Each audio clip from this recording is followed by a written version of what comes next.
Hello dear friends, नमस्कार। तो कैसे आप सभी, उम्मीद कर रहा हूँ कि आप सभी बहुत अच्छे होंगे और अपनी शानदार तरीके आपसे जो है अपनी तैयारी कर रहे होंगे। तो फाइनली वो दिन आ ही गया है जब आपको 2023 का जीपैट जो है फेस करने जाना है। बहुत सारे बच्चों से बात हो रही थी, ग्रुप में भी बात हो रही थी, तो वो थोड़े से परेशान से घबराहट से रहे थे। तो मैंने कहा क्यों ना एक बार बात की जाए बच्चों से। देखिए, मैं पहले क्लियर कर दूँ, इस वीडियो को बनाने का मकसद व्यूज़ पाना या फिर आपका समय बर्बाद करना बिल्कुल भी नहीं है। इस वीडियो का मकसद है कि आपके जो भी जीपैट की प्रिपरेशन है उसको बूस्ट कर देना और आपका जो सिलेक्शन है उसको बिल्कुल पुख्ता कर देना है। मैं आपको 100% गारंटी के साथ कहता हूं कि अगर आप वीडियोस देखते हो, इस स्टेप्स को फॉलो करते हो, तो डेफिनेटली आपके सिलेक्शन के चांसेस 110% बढ़ने वाले हैं। तो इसको स्किप मत करिए, क्योंकि ये वीडियो हो सकता है 5 मिनट, 10 मिनट, 15 मिनट भी लग जाए, लेकिन हर मुद्दे पे मैं बात करूंगा। आप इसको जरूर देखिए, अपने दोस्तों के साथ जरूर शेयर करिए, ठीक है। This is not for the views, it is a game changer video for you, क्योंकि इसमें मैंने अपना जीपैट का, अपना नाइपर का, अपना जो भी डीआई का, जो भी मेरे करियर का सारा एक्सपीरियंस है, सब झोंक के मैंने बनाया हुआ आपको। और डेफिनेटली मैं कॉन्फिडेंट हूँ कि ये वीडियो आप में जो है काफ़ी हेल्पफुल होने वाली है। सो इसको लास्ट तक देखिए, चाहे ये 5 मिनट की वीडियो हो, चाहे 10 मिनट की वीडियो हो, और दोस्तों से शेयर जरूर करिए। तो चलिए, मैं किस मुद्दे पे बात करने वाला हूँ वो आपने देख ही लिया होगा कि last moment tips for GPAT 2023। कल को एग्ज़ाम है आपका और आप सभी लोग, कई लोग सेंटर पे पहुंच चुके होंगे, कई लोग ट्रांजिशन पे होंगे, कई लोग तैयारी कर रहे होंगे, ठीक है। मैं कहता हूं कि GPAT examination is all about knowledge. आपका कॉन्सेप्ट क्लियरेंस प्लस फैक्ट है, लेकिन साथ साथ आपका कॉन्सेप्ट तो क्लियर होना चाहिए, क्योंकि कल आप एग्जाम देने जा रहे हो। तो आज आपका कॉन्सेप्ट नहीं क्लियर होने वाला है। जो भी आपने पढ़ाई कर लिया वो सारी चीजें हो गई हैं। Now it's the final day, now it's the time to perform. जो भी आपने साल 2 साल पढ़ाई की है, मेहनत की है, उसको एग्जीक्यूट करने का टाइम आ गया है। तो अब देखिए, अब यहां पर पढ़ाई मैटर नहीं करती है, अब यहां पर सबसे ज्यादा मैटर करती है स्ट्रैटेजी। और strategy is very important thing for a selection, ठीक है। हर जगह पढ़ाई केवल मायने नहीं रखती। मैं मानता हूं कि पढ़ाई मायने रखती है, लेकिन खाली पढ़ाई ही नहीं मायने रखती। पढ़ाई के साथ साथ हार्ड वर्क के साथ साथ स्मार्ट वर्क और स्ट्रैटेजी भी इंपॉर्टेंट है। चलिए एक एक करके बात करते हैं हम लोग। अब देखिए क्या क्या मैं बात करने वाला हूं, पहले बता दूं ताकि आपको पता रहे कि मैं किस मुद्दे पे। आप जो समय ये दे रहे हो 10 मिनट 20 मिनट, आपका समय कीमती है। लिमिटेड नॉलेज के साथ आपको बेस्ट परफॉर्मेंस करनी है। अभी मैं इस मुद्दे पे खुल के बात करने वाला हूं।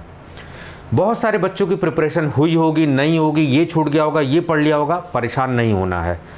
होगा सिलेक्शन, 100% सिलेक्शन होगा। अपनी प्रिपरेशन पे फेथ रखना है, इस मुद्दे पर भी मैं बात करूंगा।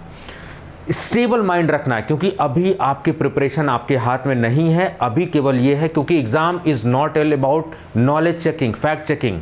आपका एनालिटिकल कैपेसिटी, आपकी एनालिटिकल एबिलिटी भी चेक की जा रही है, आपका पेशेंस भी चेक किया जा रहा है, सब कुछ। प्रेशर, एग्जाम में प्रेशर कैसे हैंडल करेंगे। अभी तो हम बिना एग्जाम के प्रेशर के टेस्ट दे रहे हैं। मैं देख रहा था कि कुछ लोग अभी भी टेस्ट सीरीज बेचे पड़े हैं और कुछ लोग टेस्ट सीरीज अभी भी लगाए पड़े हैं। मत करिए ऐसा। मैं किसी का अगेंस्ट नहीं बोल रहा हूं, बट कल को एग्जाम आज आप टेस्ट सीरीज लगा रहे हो, ये बहुत ही, समझ लीजिए, ट्रेजेडिक थिंग आप कर रहे हो। अपने सिलेक्शन को दूर कर रहे हो आप। मुझे नहीं समझ में आता कि लोग बेचने में इतने क्यों तावले हो जाते हैं कि बच्चों का भविष्य नहीं दिखता उनको, ठीक है। कल को पेपर आज क्यों प्रैक्टिस करना है आपको। डीमोरलाइज हो जाएंगे, क्वेश्चन नहीं लगेगा तो। आप मेरी बात मानिए, मत अभी लगाइए। आपको कायदे से 1 हफ्ता 10 दिन पहले ही प्रैक्टिस बंद कर देना चाहिए। चलिए, everything matter in your selection. हर छोटी सी छोटी चीज, एग्जाम सेंटर पे पहुंचना, कौन सा कपड़ा पहना, कौन खाया, एडमिट कार्ड लिया नहीं, पेन लिया नहीं, ऑनलाइन ऑफलाइन, सब कुछ, everything matters in your selection. हर छोटी सी छोटी चीज। हाउ टू सॉल्व पेपर, कैसे पेपर को सॉल्व करेंगे, क्योंकि इसमें बहुत सारे पढ़े लोग नहीं भी सिलेक्ट होंगे और जो कम पढ़े होंगे वो सिलेक्ट भी हो जाएंगे, ऐसा भी देखने को मिलेगा आपको। तो अब यहां पर स्मार्टली आपको काम करना है। वो कैसे एग्जाम प्रेशर को मैनेज करेंगे, अपना एक्सपीरियंस मैं आपसे साझा करूंगा।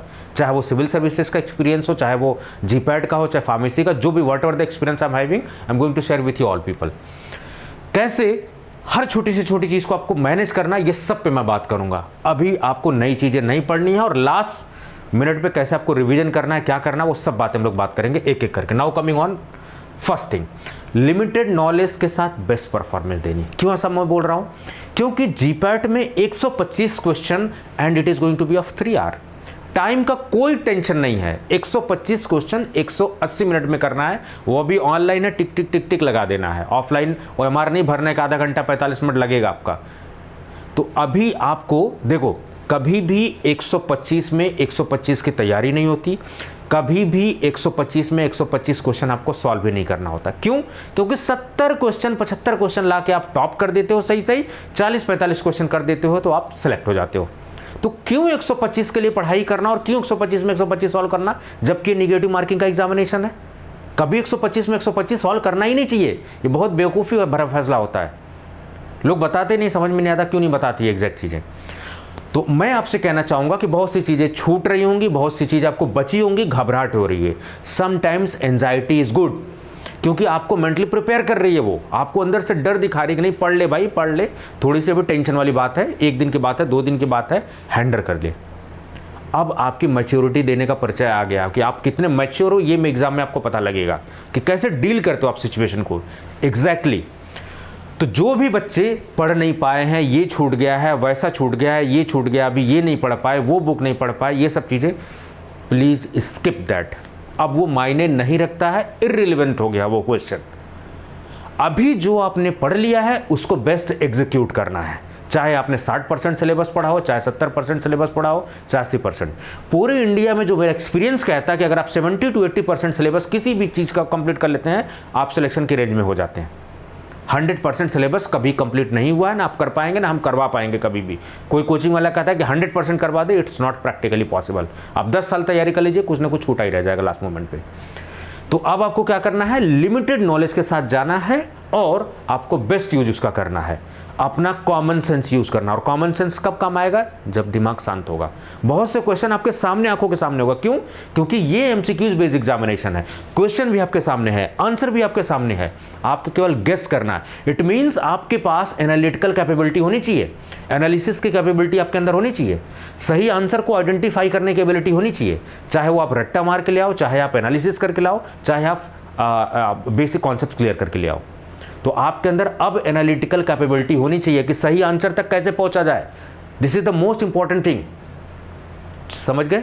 तो एक कंक्लूजन ड्रॉ करिए कि जो भी आपने पढ़ लिया है टेंशन मत लीजिए, अभी नया मत पढ़िए, रिवीजन करिए। जो भी आपके पास घंटे, 2 घंटे, 4 घंटे, 6 घंटे रिवीजन करिए और कम से कम 7-8 घंटे का स्लीप लीजिए।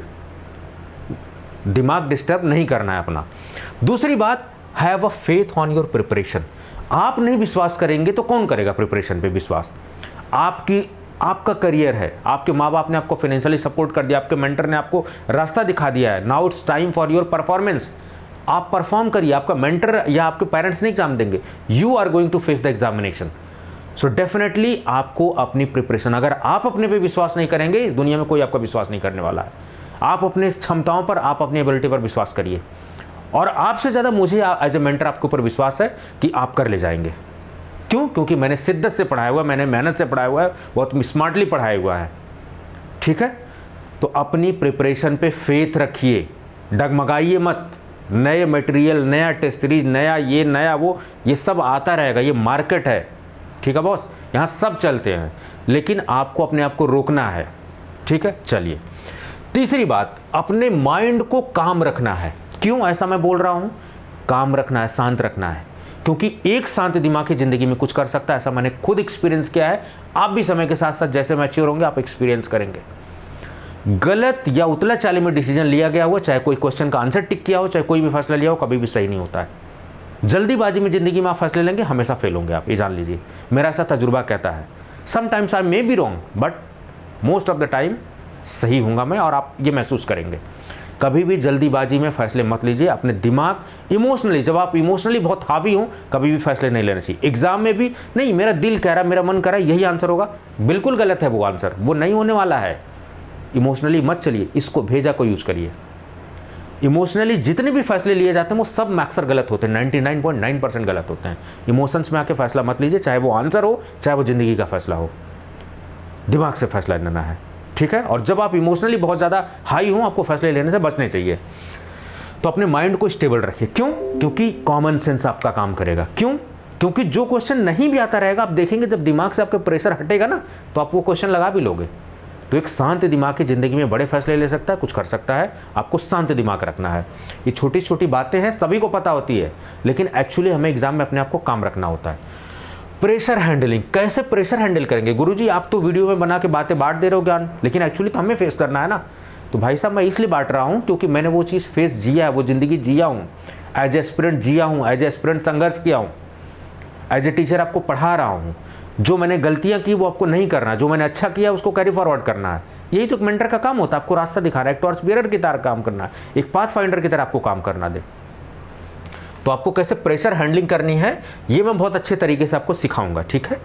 अभी इस मुद्दे पे बात करेंगे अच्छे से। Everything matters. आपकी प्रॉपर नींद होनी चाहिए, कपड़े आपके लूज होने चाहिए, बहुत ज़्यादा टाइट नहीं, बहुत ज़्यादा फैशनेबल नहीं होने चाहिए, खाना आपका हल्का होना चाहिए, दिमाग आपका शांत होना चाहिए। Everything matters.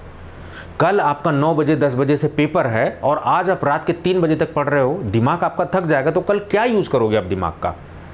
At least 7 to 8 hours आप स्लीप।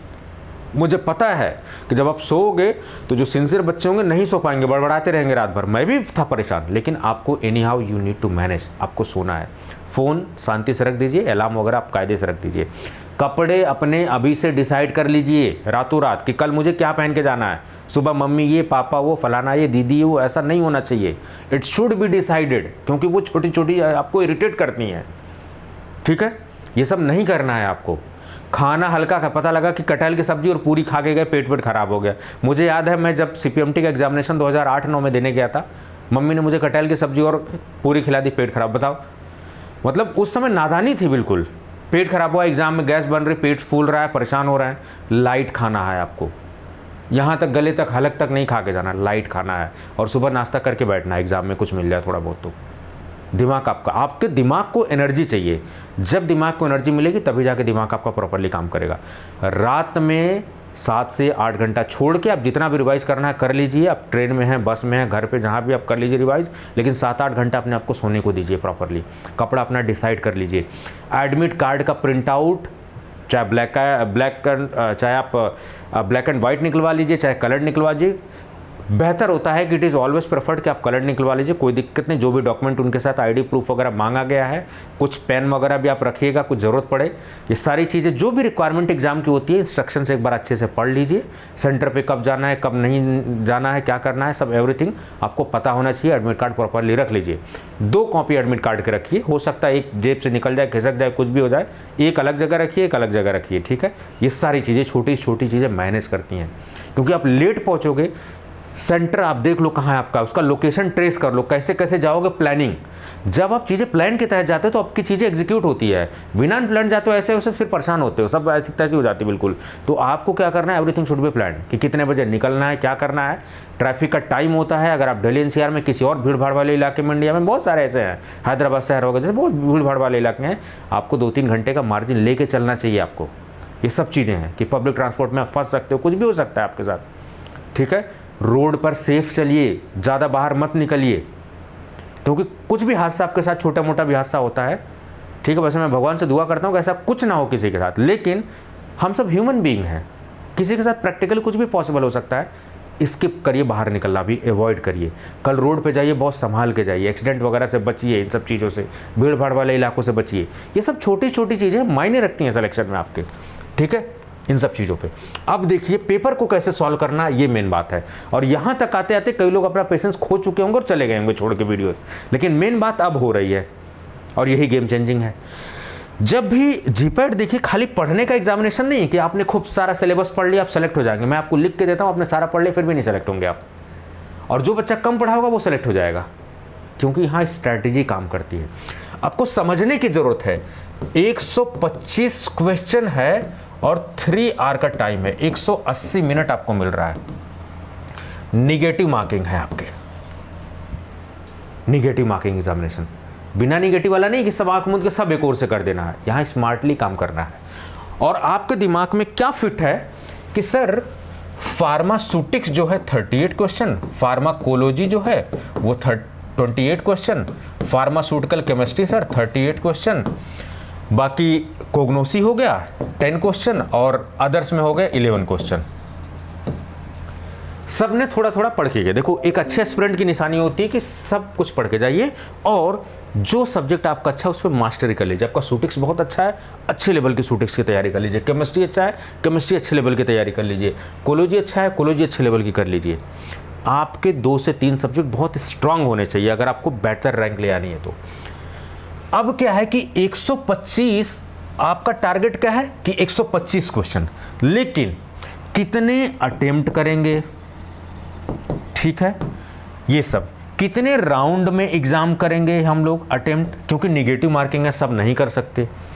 हमारा कट ऑफ क्या है, 40 से 45 क्वेश्चन, इतना ले आएंगे सेलेक्ट हो जाएंगे सर। 70 प्लस क्वेश्चन अगर हम ले आते हैं तो टॉप कर जाएंगे सर। क्या आप 125 में से 40, 50, 45 क्वेश्चन नहीं ले आ सकते? इतनी बेकार प्रिपरेशन है। और ये खाली रट के नहीं ले आना है, कॉमन सेंस, कॉन्सेप्ट, बहुत कुछ चीज़ें हैं। आपने 4 साल घिस घिस के पढ़ाई की है तो कुछ तो की होगी आपने पढ़ाई। अब आपको क्या करना है, सबसे पहले अपने दिमाग का प्रेशर हटा देना। क्यों कि 125 180 करना, ये दिमाग से हटा दो कि 125 करना है मुझे, क्योंकि ये है बाबू भैया निगेटिव मार्किंग वाला एग्जामिनेशन। 125 में 125 किए, खत्म, काम गए। आप नहीं सेलेक्ट होने वाले हैं, कोई और हो रहा है, फिर आप छोड़ दीजिए आप। तो जब हमें 125 में 125 करना नहीं है, हमारा टारगेट है कि हमें 70 से 80 नेट करेक्ट करना है। लेकिन इस 70 से 80 में कुछ लोग क्या करेंगे, 90 क्वेश्चन सही करके कर देंगे, कुछ लोग 100 करके कर देंगे, कुछ लोग 80 क्वेश्चन करके 70 सही कर देंगे। तो आप देख लीजिए कितनी एक्यूरेसी आपका। 100 क्वेश्चन करने में अगर 20 क्वेश्चन है गलत हो रहा तो 20 एक्स्ट्रा लेके चलिए आप। तो अपना नंबर ऑफ क्वेश्चन जो मैंने आइडेंटिफाई किया है कि अगर आप अच्छे एस्पिरेंट हैं तो अगर आप 90 के आसपास अगर आप अटेम्प्ट रखते हैं, सिंसियर कैंडिडेट 85, 90, 95 तक भी रखते हैं आप, ठीक है, तो आप आके 60-70 क्वेश्चन तक ठहर जाते हैं, रुक जाते हैं। तो कोशिश करिए कि ये 90 क्वेश्चन, लेकिन ये फिक्स नहीं होता। क्यों? क्योंकि अगर पेपर टफ आ गया तो आप 90 नहीं कर पाओगे, आप 70-80 एचएस कर पाओगे। अगर आसान हो गया तो हो सकता है आप 100 भी कर दो। तो इतना दिमाग में रखिए कि इतना अटेम्प्ट करेंगे तो इतना, आप बस दिमाग में रखिए कि आपको 40 से 45 क्वेश्चन सिलेक्शन के लिए सही चाहिए। अब वो क्वेश्चन आप चाहे सूटिक्स से ले लो, चाहे कोलोजी से ले लो, चाहे कोग्नोसिस ले लो, कहीं से भी ले लो, ये आपकी एक्सपर्टीज है कि आप कहाँ से क्वेश्चन निकाल रहे हो। जीपैट में ये मायने नहीं रखता कि कहाँ से आपने क्वेश्चन निकाला है, चाहे रट्टा मार के आंसर दिया हो, चाहे कॉन्सेप्ट क्लियर करके, मैटर ये करता है कि आपने सही कर दिया। बस टारगेट आप रखिए 70 प्लस सही करने का। 70 से 75 क्वेश्चन नेट करेक्ट आपको मैं लिख के दे रहा हूँ, आप सेलेक्ट हो जाएंगे। इतना करने के लिए कम से कम आपको 85, 90, 95 तक अटेम्प्ट करना पड़ेगा। डिपेंड्स अपॉन कि क्वेश्चन का लेवल क्या आता है। जीपैट के क्वेश्चन कई साल आसान आ जाते हैं, कई साल थोड़े से टिपिकल आ जाते हैं, ये सब मायने रखता है। एवरीथिंग मैटर्स, ठीक है। तो 70 प्लस क्वेश्चन आपको टारगेट नेट करेक्ट का रखना है कि काट पीटने के बाद 65-70 पे आके हम रुक जाए तो हो जाएंगे। लेकिन उतना करने के लिए हमें 90 तक ले जाना पड़ेगा। और जब इतना आप टारगेट रखोगे तो ये तो ईजिली होगा, आपका क्वालिफाई तो हो गई आप। तो क्वालिफाई होना नहीं, आप टॉप करने का सोचो, ठीक है। चलिए, अब ये आपके ऊपर है कि ये कहाँ से आप, किसी की सूटिक्स से स्ट्रांग है तो सूटिक्स को पहले छेड़ो। किसी का केमिस्ट्री स्ट्रांग है, केमिस्ट्री को, केमिस्ट्री में भी किसी का ऑर्गेनिक स्ट्रांग होगी, किसी की मेडिसिनल। आप कुछ कहेंगे सर मेरी मेडिसिनल छूट गई, सर कोग्नोसी छूट गई, सर मेरी ऑर्गेनिक छूट गई, मत परेशान होइए। 38 क्वेश्चन खाली ऑर्गेनिक नहीं आना, 38 क्वेश्चन खाली मेडिसिनल नहीं आना है, परेशान मत हो। इसमें सारी केमिस्ट्री इन्वॉल्व है, बायोकेमिस्ट्री भी है, फार्मास्यूटिकल इनऑर्गेनिक केमिस्ट्री है, everything is there. 38 question, 28 question कोलोजी के हैं। कोलोजी में क्लासिफिकेशन वगैरह आपने देख लिया होगा, इसको बहुत अच्छे से देख लीजिए आप। कोग्नोसी में 10 क्वेश्चन, वही रेजिन, टैनिन, वोलेटाइल, ये सब टेस्ट वेस्ट, ड्रग का नाम, क्लासिफिकेशन, यही सब आपने पढ़ा होगा, सब सारी चीज़ें। 11 क्वेश्चन में 3-4 क्वेश्चन जूरिस्प्रूडेंस का भी मैं आपको बता चुका हूँ कि कौन कौन से एरियाज इंपॉर्टेंट टॉपिक्स हैं इसके। अब आपको क्या करना है कि 70 प्लस नेट करेक्ट करना है। तो ये 70 सही से कहाँ किए जाएं, कहाँ से लाए जाएं, ये आपको तय करना पड़ेगा कि सर सूटिक्स से ले आएं, कि सर कोलोजी से ले आएं, कि सर केमिस्ट्री से ले आएं। ये तो हमेशा आपको उस सेक्शन से स्टार्ट करना चाहिए जो आपका स्ट्रॉन्ग एरिया है, क्योंकि आपका वो मोरल बूस्ट करता है। पता लगा आपको केमिस्ट्री से बहुत सख्त नफरत और केमिस्ट्री में ही भैया हाथ डाल दिए, मंत्र नहीं जाने और बिल में हाथ डाल दिए, तो भैया सांप काटेगा ही काटेगा। तो ऐसे सब्जेक्ट से स्टार्ट करिए, ऐसे सब्जेक्ट से क्वेश्चन स्टार्ट करिए जो आपका मोरल बूस्ट करे। और हो सकता है कि उसमें भी टिपिकल 2-4 क्वेश्चन हो जाए, तो अपने पेशेंस बनाए रखिए, दिमाग शांत रखिए, क्योंकि एक दिमाग शांत ही जो है आपको बहुत कुछ कर सकता है। तो आप नंबर ऑफ अटेम्प्ट इतने के आसपास रखिए, नेट करेक्ट 70 प्लस के आसपास रखिए ताकि ये इजीली आ जाए। डिसाइड ये करना है कि कहाँ से लेना है आपको नंबर, ये डिसाइड कर लीजिए आप। ये सभी का अलग है, किसी को केमिस्ट्री प्यारी लगती है, किसी को कोलोजी अच्छी लगती है। It's a subjective matter, it's a matter of choice, ठीक है। चलिए, ये सब कैसे सॉल्व करना है अब देखिए। अब इंपॉर्टेंट थिंग है, जो मेरा एक्सपीरियंस रहा, जो मेरा तजुर्बा रहा है, 2 चीज़ों पे मैं काम करता हूं। एक तो पेपर को 3 वे में मैं सॉल्व करता हूं, 3 तरीके से, या 3 राउंड कह सकते हो। और सबसे ज्यादा मैं भरपूर टेक्निक लगाता हूं एलिमिनेशन टेक्निक की, प्लस कॉमन सेंस का यूज करता हूं। कई क्वेश्चन हो सकता है कि आगे पूछे गए हों और उसी को घुमा फिरा के फिर पूछ दिया गया हो, वो क्वेश्चन ऑलरेडी आंसर के तौर पर कई क्वेश्चन में हो और लग जाते हैं, 2-3 क्वेश्चन ऐसे होते ही हैं कॉमन सेंस। अब देखो पहले, क्योंकि आपको 125 क्वेश्चन दिया हुआ है, तो पहला राउंड आप जिसमें 100% श्योर हैं, ध्यान से सुनो, बहुत इंपॉर्टेंट बात है, ये कोई नहीं बताएगा आपको। ऐसे क्वेश्चन आपको छेड़ने हैं जो आपको 100% आता, कोई लाग लपेट नहीं, 98, 90 इना चलबो, ऐसे नहीं, 100% जो आते हैं उन्हीं को छेड़ना है। अब ऐसे क्वेश्चन किसी के 40-45 भी हो सकते हैं, किसी का 25-30 भी हो सकते हैं, किसी के 20 ही हो सकते हैं, ठीक है। ये करिए एक राउंड में। इसका मतलब क्या हुआ सर कि कुछ क्वेश्चन आपको ऐसे मिलेंगे जिनमें 1, 2, 3, 4 2 ऑप्शन सही होंगे, 2 ऑप्शन नहीं सही होंगे, 50-50%, तो इनको बोलते हैं 50% वाले क्वेश्चन। तो उन क्वेश्चन को आप जो है ऑनलाइन पेपर में क्या करते हो, मार्क करके रख देते हो कि इसको दोबारा आना है, दोबारा इसको छूना है, और जो नहीं, एकदम नहीं पता है, उनको छूना ही नहीं है। अब ध्यान सुनो, पहले अटेम्प्ट में उन क्वेश्चन को करना है जिसमें आप 100% श्योर हो, चाहे वो 20 हो, चाहे 30 हो, चाहे 50 हो, चाहे 40 हो, एक बात। लेकिन उसी समय जो 50% होगा, जिसमें 2 ऑप्शन में कंफ्यूजन होगा, वो सही होने के चांसेस है, उसको मार्क करके रख लेना है, ताकि दोबारा जब आओ तो उसी को लपेटना है, उसी क्वेश्चन को। ये बात हो गई। कुछ केसेज में क्या हो सकता है कि 3 ऑप्शन ना आए और ये आए, ऐसी स्थिति भी बन सकती है कि सिलेक्शन नहीं हो रहा है सर, अब यहां तक भी अटेम्प्ट करना पड़ रहा है, तो इनको भी आप ध्यान में रखो। और तीसरा क्या करना है कि जो नहीं आते हैं, बिल्कुल आपके लिए अननोन है, सुना ही नहीं है, जबरदस्ती का ज्ञान मत बांटिए, वहां छोड़ दीजिए, लीव कर दीजिए उसको, लीव इट। जो अननोन है, जिसके बारे में कभी कुछ नहीं आपने पढ़ा है, छोड़ दीजिए, मत प्रयास करिए, it's a negative marking examination, please do not touch that type of questions. चौथी चीज, ईगो में नहीं आना, अरे सर तो पढ़ाए तो मैं तो पढ़ के आया था, अभी रात ही आया था, क्यों नहीं आ रहा, क्यों नहीं आ रहा, क्यों नहीं आ रहा है, दिमाग में उसी में घोले पड़े हो। ईगो अपनी भाई साहब साइड रखिए। अगर आप ईगो पे आए तो आपका सिलेक्शन रुक जाएगा, बात मानिए मेरी। ईगो को जो है आपने ना आप साइड में रख दीजिए, नहीं आ रहा है, लीव इट। वेस्ट नहीं करना है किसी भी क्वेश्चन पे, अटकना नहीं है। हर क्वेश्चन इंपॉर्टेंट है, 125 में एक एक क्वेश्चन इंपॉर्टेंट है। छठा नहीं आ रहा है, 7वां आ रहा है, 8वां आ रहा है, दूसरे को टाइम दो। 100% जो श्योर है उसको लगाना है, साथ साथ मार्क कर देना है 50-50% वाले को, ये ध्यान रहे आपको, ठीक है। उसके बाद अगर लगता है कि इन दोनों को मिलाकर भी सिलेक्शन नहीं हो रहा है, फिर आपको जो है एक ऑप्शन आ रहा है उस पर ट्राई करना, यानी कि वहां भी 33% चांसेस है आपके सिलेक्शन होने के, ठीक है। इसको कहते हैं कैलकुलेटेड रिस्क लेना, ठीक है। और कुछ लोगों को ये थर्ड वाली जरूरत नहीं पड़ेगी, जो नहीं आ रहा है उसको नहीं छूना है, समझ गए। तो पहले राउंड में ये आपने कर लिया, दूसरे राउंड में कौन आओगे आप, जो आपने छुआ नहीं, वो नहीं, जो 50-50% आपने मार्क किया है उसको आके छेड़ोगे, क्योंकि वहां सिलेक्शन होने का चांसेस ज्यादा है, वहां सही होने का चांसेस ज्यादा है।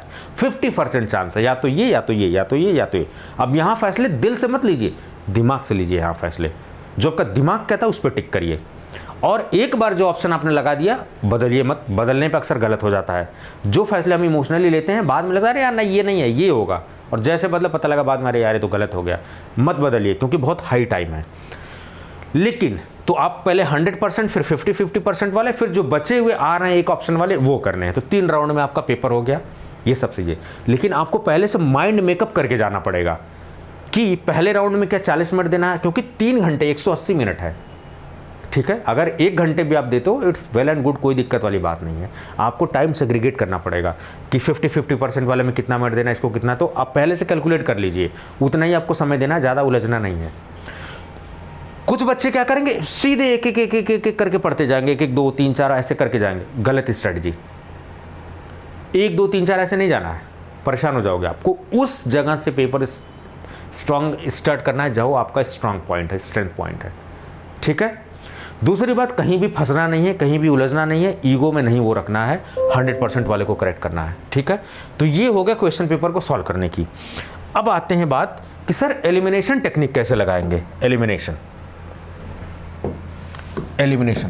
बहुत इंपॉर्टेंट है। इंडिया में आधा जो आईएएस बनते हैं वो इसी टेक्निक की वजह से बनते हैं। निगेटिव मार्किंग एग्जामिनेशन का ये वरदान है, एलिमिनेशन टेक्निक। चाहे एसएससी हो, चाहे सिविल सर्विसेज, कोई भी एग्जामिनेशन हो, maximum they are using this elimination. Sir ये क्वेश्चन आया, हमने पढ़ा A option, B option, C option, D option. आपको याद रहे सही ऑप्शन तक पहुंचना है, चाहे वो रट्टा मार के, चाहे कॉन्सेप्ट, चाहे जैसे भी। सर ये वाला ऑप्शन जो है ये तो नहीं लग रहा है सर, ये वाला भी नहीं लग रहा है सर, ये वाला लग रहा है, ये वाला लग रहा है, कन्फ्यूजन। तो इन दोनों में अब आपको डिसाइड करना है। तो जो आपका मन कर रहा है आप लगा दीजिए। इसको कहते हैं कैलकुलेटिव रिस्क लेना, एलिमिनेशन टेक्निक। जो नहीं आ रहा उसको एलिमिनेट कर देना, जो पॉसिबिलिटी है वहाँ, यानी कि आप अपने सही होने की पॉसिबिलिटी बढ़ा रहे हो। अगर केवल एक ऑप्शन आपको आ रहा है, इट मीन्स कि 33% चांसेज हैं आपके सही होने का आंसर। अगर 2 है तो 50% है। और आप यकीन माने, चाहे 1/3 हो चाहे 1/2, ये जो आप कर रहे हो 50%, इसमें आप कितना भी करोगे नेट करेक्ट आपका आंसर फायदा ही आएगा, आपका स्कोर बढ़ेगा ही बढ़ेगा हर हाल में। तो बात इंपॉर्टेंट क्या है कि कैसे क्वेश्चन को हमें सॉल्व करना है, वो मैंने बता दिया। 3 राउंड में आपको सॉल्व करना है। गलत जो नहीं आ रहा उसको छूना ही नहीं है, ठीक है। और पेपर से एक बार गो थ्रू हो जाना है। पता लगा रही यार ये तो पढ़ ही नहीं पाए तो समय निकल गया, ऐसा नहीं करना है। एक बार आपको गो थ्रू हो ही जाना है। तो चलिए पेपर कैसे सॉल्व करना है ये तब बात कर लिया। अब सर ये एग्ज़ाम प्रेशर है, ये कैसे मैनेज करेंगे? ये मैं सच बताऊं तो मैं 2-3 साल बहुत परेशान रहा था, बहुत नॉलेज था, बहुत सब कुछ था, लेकिन सेलेक्ट भी हो रहा था धुआं था। लेकिन कुछ ज़िंदगी में एग्जामिनेशन दिए जहाँ फेल भी मैं हुआ। और मेरे द्वारा जो पढ़ाए हुए बच्चे जो कि अभी CAPF के थ्रू असिस्टेंट कमांडेंट है, उससे ये टेक्निक मैंने सीखी। पता तो मुझे भी था लेकिन कभी मैंने यूज़ नहीं किया। उसने मुझे बताया कि सर इसको अच्छे से आप यूज़ कर सकते हो, और इसको मैंने एक एग्ज़ाम में यूज़ किया और डेफिनेटली उसका बेनिफिट आया, 110% बेनिफिट आएगा। उसने क्या बोला कि सर जब भी एग्ज़ाम प्रेशर आपको हैंडल करना हो तो सबसे पहले आपको स्ट्रॉन्ग एरिया अपना चूज करना चाहिए सर। अगर ऑफलाइन पेपर होता है तो पलट पलट के उस सेक्शन पे चले जाना है जो आपका सबसे स्ट्रॉन्ग एरिया है। ऑनलाइन हो रहा है, अगर ऊपर सेक्शन चूज करने का ऑप्शन आया तो सेक्शन आप चूज कर लीजिए सर। स्किप करना है तो स्किप कर करके देख लीजिए सर। आपको अपने स्ट्रॉन्ग एरिया पे जाना ही पड़ेगा सर, क्योंकि यहाँ आप जाएंगे तो यहाँ सही करने की संभावना ज़्यादा है। जैसे कि कोई सिविल सर्विस की पॉलिटी अच्छी, किसी की हिस्ट्री अच्छी है, यहाँ पर किसी की केमिस्ट्री अच्छी, किसी की सूटिक्स अच्छी है, आप गए अपने स्ट्रॉन्ग एरिया पे, यहाँ से लगाइए सवाल, यहाँ से जैसे ही जाएंगे, क्योंकि सारा खेल क्या है, ब्रेन को सिग्नल का है। ब्रेन को सिग्नल जाएगा ना, ये सब कुछ ठीक है। जो शुरुआत में आपका बीपी बढ़ा हुआ था, अभी आप काम हो जाओगे बिल्कुल। कभी ऐसा हो घबराहट होने लगे, वॉशरूम चले जाओ, पानी पी के रिलैक्स बैठ जाओ। 2 मिनट में आपका बहुत ज़्यादा समय नहीं चला जाता, हालांकि हर 2 मिनट मायने रखता है उसके लिए जो सेलेक्ट नहीं हुआ 1 नंबर 2 नंबर से। लेकिन कभी कभी जब आप बहुत परेशान हो तो आपको शांति से 1-2 मिनट के लिए बैठ जाने से रिलैक्स होकर, ताकि बॉडी आपकी नॉर्मलाइज हो जाए। स्ट्रॉन्ग एरिया से आपको हमेशा सेलेक्ट करना है। चाहे ऑफलाइन दे रहे हो तो पलट पलट के उस स्ट्रॉन्ग एरिया पे चले जाओ, और ऑनलाइन है तो स्किप कर करके वहाँ पहुँच जाओ आप, ठीक है। स्ट्रॉन्ग एरिया पे हमेशा स्टार्ट करो। जैसे ही आप एक स्ट्रॉन्ग एरिया से स्ट्रॉन्ग करोगे, आपको ब्रेन को सिग्नल जाएगा, नहीं ठीक है आ रहा है, धीरे धीरे से आपको कॉन्फिडेंस बढ़ने लगेगी। लेकिन साथ साथ ओवर कॉन्फिडेंस भी होता है, अरे मुझे तो सब आ रहा, तो मैं धुआं उड़ा दूंगा। ओवर कॉन्फिडेंस से बचना है आपको। एक मैच्योर इंसान की निशानी यही होती है कि मैच्योरिटी से चीज़ों को डील करे। बहुत ज़्यादा खुशी में खुश नहीं होना है, अपने न्यूट्रल लेवल पे बने रहना। कि पता लगा हमारा दिन भी खराब हो, पेपर खराब हो, तो हम आके बहुत बेकार जगह में चल जाए। न्यूट्रल बना के रखना, खुशी में बहुत ज़्यादा उछलना नहीं है। गलती अगर हो जाए, कुछ भी हो जाए, तो उसमें बहुत ज़्यादा परेशान नहीं होना, अपने आप को न्यूट्रल बना के रखना है। तो start with your strong area, वहाँ से क्वेश्चन लगाइए, दिमाग को सिग्नल जाएगा कि सब कुछ ठीक है। पेपर आपका, आप देखेंगे कि जो नहीं आ रहा था वो भी लगने लगेगा क्वेश्चन आपको। तो अपने स्ट्रॉन्ग एरिया से इसको चूज़ करिए, ठीक है। एक सिंपल टेक्निक है, स्ट्रॉन्ग एरिया अपने यूज़ करिए, वहाँ से यूज़ करिए। माइन्यूट थिंग जो आपको सिलेक्शन में अश्योर करती हैं, अश्योरेंस देती है, मैंने हर चीज़ बताई। आपके क्लॉथिंग से लेके, आपके खाने से लेके, आपके सोने से लेके, एवरीथिंग मैटर्स। दिमाग को चाहिए एनर्जी। अगर आपको लगता है कि कुछ हमें ग्लूकोन डी टाइप का कुछ पी लेना चाहिए जो दिमाग में थोड़ा एनर्जी बनाए रखे, थोड़ी सी मेडिसिन वगैरह, बुखार की पेन किलर वगैरह रखिए अपने बैग में। क्या पता नींद ना रात में आप पूरी कर पाएँ, या परेशान हो रहे हो, सो ना पाए हो, दर्द हो रहा हो, हेडेक हो रहा हो, बुखार आ रहा हो, तो मेडिसिन खा के अपना रिकवर कर लीजिएगा, कोई दिक्कत नहीं है। गलती से कोई ऐसी मेडिसिन मत खा लेना जिससे नींद आती हो, ठीक है। तो ऐसी मेडिसिन मत आप खाइएगा, स्किप करिएगा। बाकी अपना बेस्ट दीजिए आप। आपके हाथ में बस इतना ही है, बाकी सब ऊपर वाले के हाथ में है, वो आपको देखता है। आपने जो मेहनत की है आपको फल देगा। कभी भी जो आपने पढ़ाई की है वो ज़ाया नहीं जाती है। एग्ज़ाम को हमेशा एग्ज़ाम के तौर पर लीजिए। ये मत सोच के जाइए कि सेलेक्ट ही हो जाना है चाहे कुछ भी हो जाए। ये जहन में रखिए, दिमाग में मत रखिए, जहन में रखिए कि मुझे सिलेक्शन लेना है, क्योंकि मुझे अपने परिवार को आगे बढ़ाना है, मुझे अपने फैमिली की सिचुएशन को सही करना है, मुझे अच्छी जगह से पढ़ाई करना है, मुझे अच्छी जॉब लेनी है। क्योंकि जीपैट एक नौकरी लेने का एग्ज़ाम नहीं, हायर स्टडीज़ में जाने का एग्जामिनेशन है। डेफिनेटली ये इंपॉर्टेंट है, ठीक है, लेकिन आप सोचिए, इसको जहन में रखिए कि नहीं मुझे क्वालिफाई होना है, क्वालिफाई हो जाऊंगा तो मेरे आगे के सपने फुलफिल होंगे, वरना मैं यहाँ स्टॉप हो जाऊंगा। लेकिन दिमाग पे हावी नहीं कर लेना है। जीपैट एक एग्ज़ाम है, इसको एग्ज़ाम के तौर पर लीजिए, इसको ज़्यादा दिमाग पे या उस पर बहुत ज़्यादा बर्डन डालने की ज़रूरत नहीं है। अपनी करियर, अपनी ज़िंदगी, अपना परिवार, ये सब इस पर हावी करने की ज़रूरत नहीं है, क्योंकि ये एग्ज़ाम है। आपका परिवार, आपकी करियर, आपकी ज़िंदगी इससे मच बेटर है और इससे मच बिगर है, ठीक है। इट्स अ एग्ज़ाम, सो इसको एग्ज़ाम के तौर पर लीजिए, कॉन्फिडेंट रहिए, परेशान मत होइए, टेंशन मत लीजिए। जो भी आपने पढ़ा है उस पर विश्वास रखिए, विश्वास बहुत ज़रूरी है। और लास्ट मोमेंट पे आपको कुछ भी नया नहीं पढ़ना है, आपको केवल रिवाइज करना है। रिवीजन यहाँ पर लिखा हुआ है, कोई प्रैक्टिस नहीं है। अगर ये टेस्ट सीरीज, फलाना टेस्ट सीरीज, वो टेस्ट सीरीज मत करिए। कल को टेस्ट जाने जाना, आज क्यों प्रैक्टिस करेंगे आप? क्यों अपना दिमाग खराब कर रहे हैं? क्यों डिमोरलाइज कर रहे हैं? ठीक है, कोई नई थिंग आपको नहीं पढ़नी है। कोई डेटा वगैरह है उसको थोड़ा सा फटाफट पलट के देख लीजिए, फॉर्मूला वगैरह उसको देख लीजिए जो इंपॉर्टेंट। अब मैं बार बार कहता हूं कि आप अपने शॉर्ट नोट बनाइए, लेकिन सब लोग क्या है कि सबको रंगीन किताबें पढ़नी है, ये पढ़नी है, वो पढ़नी है, लेकिन खुद का नोट नहीं बनाना। कोई मानता नहीं बात को इसको, और जो मानते हैं वो देखिए उनको। अब क्या होगा कि जिन्होंने शॉर्ट नोट बनाया होगा, 50-100 पन्ने की नोट हो गए, फटाफट रात में अभी पलट लेंगे, कल भी वो 2 घंटे में पलट लेंगे। उस नोट को अगर आपने 4 बार पढ़ लिया तो आप 2 घंटे में पलट सकते हो। और जैसे आपने नोट को पलटा, आपके दिमाग को सिग्नल गया, नहीं सब कुछ ठीक है यार, सारा तो केमिस्ट्री भी मैंने नोट थी, फटाफट रिवाइज करके पढ़ लिया, कॉलेज भी पढ़ लिया, सूटिक्स भी पढ़ लिया, सब पढ़ लिया। आपके दिमाग को सिग्नल गया कि मैंने सब पढ़ रखा है, आपका दिमाग चिल है। और लोग रात भर पन्ने पलट रहे होंगे, केडीटी पढ़ रहे होंगे, और लोग बुकलेट पढ़ रहे होंगे, रंगीन किताबें उलट पलट रहे होंगे, कुछ नहीं होने वाला है, ठीक है। जिन्होंने शॉर्ट नोट अपने बनाए हैं, जिन्होंने मेहनत की है, अब उनकी मेहनत जो है उनको फल देगी। तो आपको इसको मैक्सिमम रिवाइज करना है। मैं बार बार कहूँगा 7 से 8 घंटे नींद लीजिए, कंप्रोमाइज़ मत करिए। दिमाग अगर डिस्टर्ब हो जाएगा तो फिर काम नहीं करें, क्योंकि कल दिमाग का ही खेल है। बहुत ज़्यादा दिमाग पे हावी मत होने दीजिए एग्ज़ाम को, take it as a exam, ठीक है। अपना बेस्ट दीजिए, कल का टाइम एग्जीक्यूट करने का आ गया है। अब तक साल, 1.5 साल, 2 साल से जो मैंने मेहनत की, आपने की, आपके पेरेंट ने जो संघर्ष किया है, now it's time to convert into result. जैसा भी रिजल्ट हो आप उसको एक्सेप्ट करिए। लाइफ में जो भी चीज़ें होते हैं, acceptance is very bigger thing, you can say. आपको एक्सेप्ट करना चाहिए आपके साथ जो भी होता है, ठीक है। एक्सेप्ट करिए और सिचुएशन लाइफ में आगे बढ़िए, एक्सेप्ट करिए, आगे बढ़िए, एक्सेप्ट करिए, आगे बढ़िए, दैट्स इट। अपना बेस्ट दीजिए। All the best for all the GPAT 2023 aspirants. आप अपना अच्छे से ध्यान रखिए, छोटी छोटी बातें ध्यान रखेंगे तो ज़रूर आपकी जो है सफलता जो है आपको ज़रूर मिलेगी, निश्चित तौर पर मिलेगी। और मैं यही ऊपर वाले से दुआ करता हूँ, भगवान से यह आशीर्वाद करता हूँ, विश करता हूँ कि आपके जो भी सपने हैं, ऑल ड्रीम्स, आपके जो सपने हैं वो सारे फुलफिल हो जाएं, पूरे हों। आपने जो भी अपनी ज़िंदगी में सोचा हो, प्रगति के तौर पर, उन्नति के तौर पर, जो भी आपके सपने हैं, डेफिनेटली वो आपके जो है सपने पूरे होंगे, ऐसी मैं उम्मीद कर रहा हूँ और भगवान से प्रार्थना करता हूँ। तो चलिए, ऑल द बेस्ट, अपना ध्यान रखिए, घबराना नहीं है। इमरान खान की एक बहुत अच्छी बात है, सबसे पहले आपने घबराना नहीं है, आपको केवल अपना बेस्ट देना है। Thank you so much.